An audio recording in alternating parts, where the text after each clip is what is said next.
ناس كتير ما بتعرفش تنام، ناس كتير ما بتنامش الا بمهدئات، ستات كتير في العالم العربي خلاص للاسف، بس ده كل ده عمال بيبوظ في الدماغ من جوه، ما بتنامش الا لما تاخد مهدئ، اي انواع من المهدئات. بس ده عمليه مرهقه جدا، لدرجه ان في ابلكيشن اسمها كالم، كل اللي بيدخلوا على الابلكيشن دي عايزين يناموا. الابلكيشن بتعمل ايه؟ بتساعدك انك تهدى تنام. طرق كتيره تساعدك انك تواجه الارق. هو الارق نتيجه ايه؟ توتر، ستريس، غضب يومي، مطحنة الحياه مش مخلياك تعرف تسترخي. طب وتتعالج ازاي؟ طرق كتيره حطوها لتصفيه الذهن والروح. قال لك منها انك تقرا قبل ما تنام. انا جاي اتكلم عن الذكر. طب ليه بتقول لنا الحاجات التانية دي؟ عشان انا مش جاي اقول لكم بس الطريقه الوحيده هي الذكر، انا جاي اقول لكم اقوى طريقه هي الذكر، لكن في طرق تانية.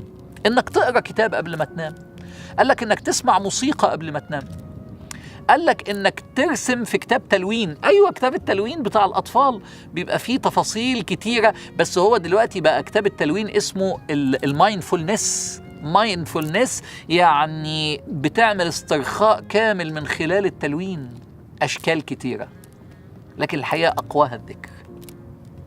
الذكر بيعمل ايه؟ الذكر بيعمل لك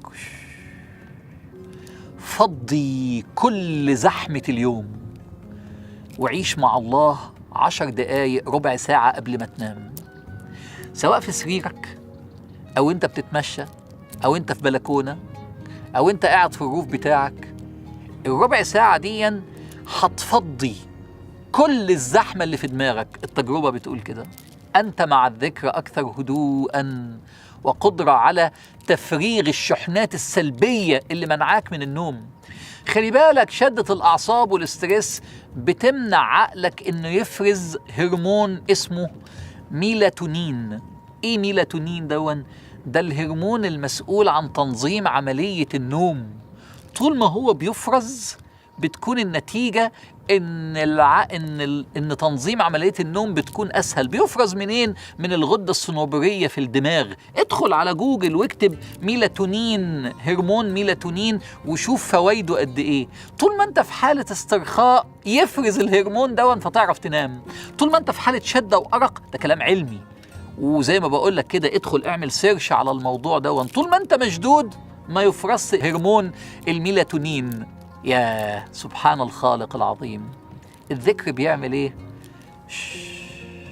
اهدى اهدى، استرخي، عيش مع الله، اخرج بره الزمان والمكان، روح الى الله، عيش مع لا اله الا الله، عيش مع الكون، عيش مع اذكار الصباح والمساء. يحصل ايه؟ تهدى تهدى تهدى، تفضي الشحنات السلبيه، يفرز الميلاتونين. يعني الفكرة ان الذكر هيساعدك على كده. في كلمة جميلة جدا بيقولها ابن القيم، بيقول: في القلب خوف لا يزيله إلا ذكر الله، وفي القلب تشتت لا يجمع تشتت القلب مثل ذكر الله، وفي القلب قلق لا يسكنه إلا ذكر الله، وفي القلب ألم لا يزيله إلا ذكر الله. القلب مليان ذكر الله بيهدي. صدق الله، الذين آمنوا وتطمئن قلوبهم بذكر الله. ألا بذكر الله تطمئن القلوب. مفيش حاجة هتطمن قلبك قد ذكر الله. لو أنت مصدق وعد الله في القرآن، الذكر هيطمن قلبك. طيب أنا هعمل معاكم فكرة جميلة جدا جدا جدا. عايز تهدأ كل يوم بالليل وأنت في السرير؟ أذكار المساء. أما أذكار المساء دي والله دواء للأرق. أنا يا جماعة بصحى أصلي الفجر، عندي مشكلة إن أنا أعرف أنام بعد الفجر.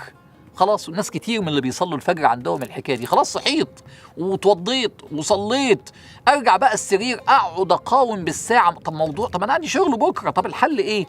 أذكار الصباح. بقيت أول ما أدخل السرير أبدأ أقول أذكار الصباح. والله يا جماعة سحر، عينيا تروح في النوم، أبدأ من غير صوت عالي كده وأنا حاطط دماغي على المخدة أبدأ أقول الأذكار.